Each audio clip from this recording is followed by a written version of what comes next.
man. I've really got to stop eating before these videos. What's up guys, Lewis Morris Media back here with a quick video today. We're going to do RAW versus JPEG. I'm going to be showing you the differences, and these differences are more noticeable when you're shooting low light, underexposed / night shot. So that's what we're going to focus on today. It's more just a quick video to make you understand the differences between both. So every camera out there pretty much has the option for you to choose between RAW and JPEG. So personally for me, I always shoot in RAW. I don't care where I am, what I'm doing, I always shoot RAW. I never touch JPEG. If you've got the information there in a RAW file, you've got all the quality that your camera can offer. So it gives the best possible quality that your camera can output. So why would you want anything lower? For my workflow, I'm used to shooting RAW, and I know that I can rely on the facts that I've got room for errors. So first I'm going to show you how to choose RAW or JPEG or both on your camera, starting with Sony, then I'm going to go on to Canon, and then not Nikon.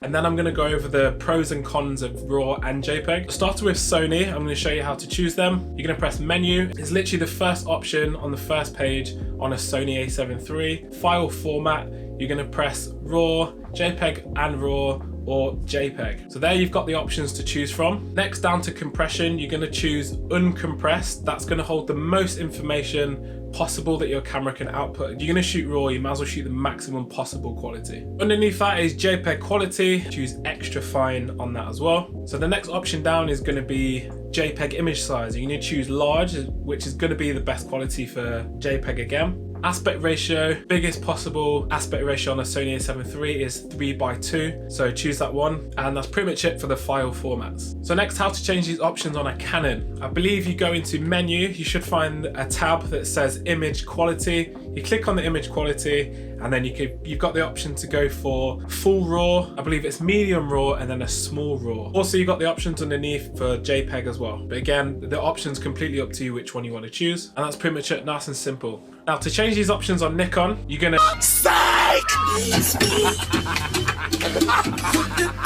Like I was gonna show Nikon advice. Oh, Nikon users are gonna hate me. I don't care, bring it.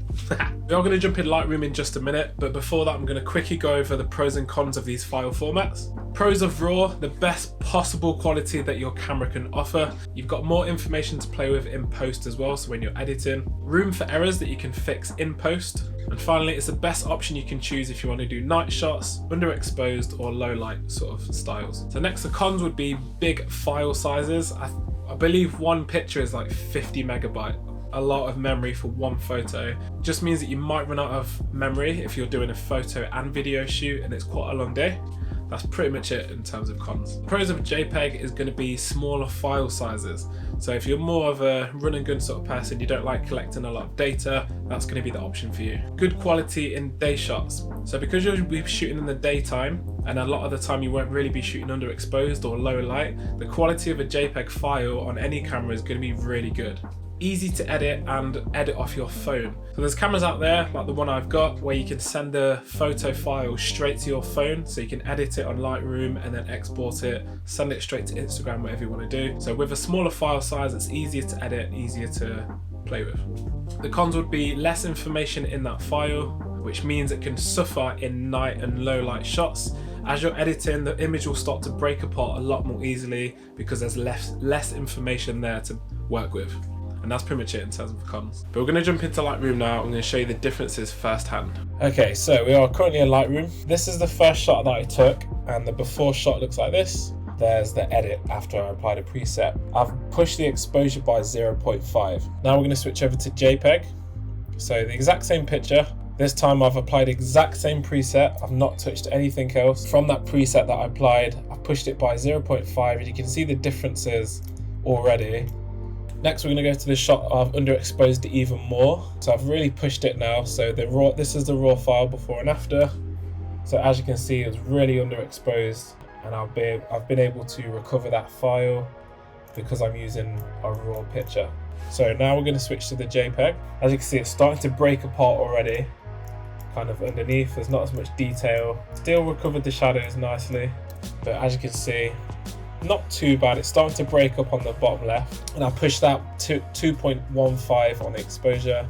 Same again for the raw, 2.15 on the exposure. What I'm going to do for this last picture is show you one of my presets from the night preset pack. It belongs to the streets, and we're going to boost the exposure really boosted the exposure. So I've added 4.45 of exposure. So there's the before, there's the after. So you can see that the file has all that information. I've been able to pretty much recover it. We're going to apply that same preset to the raw file.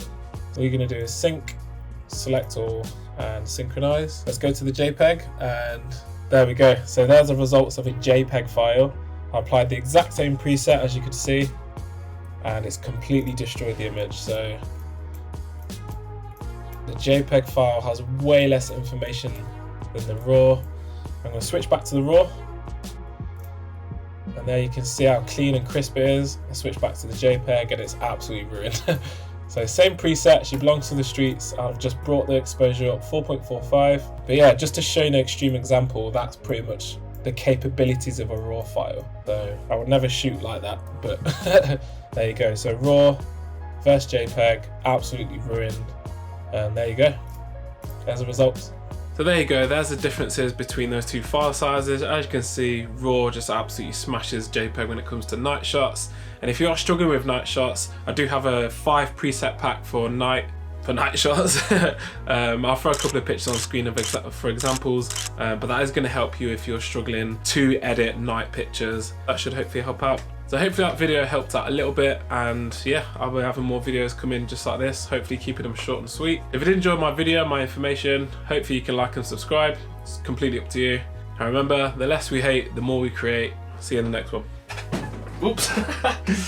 Tried to be cool there, didn't work out.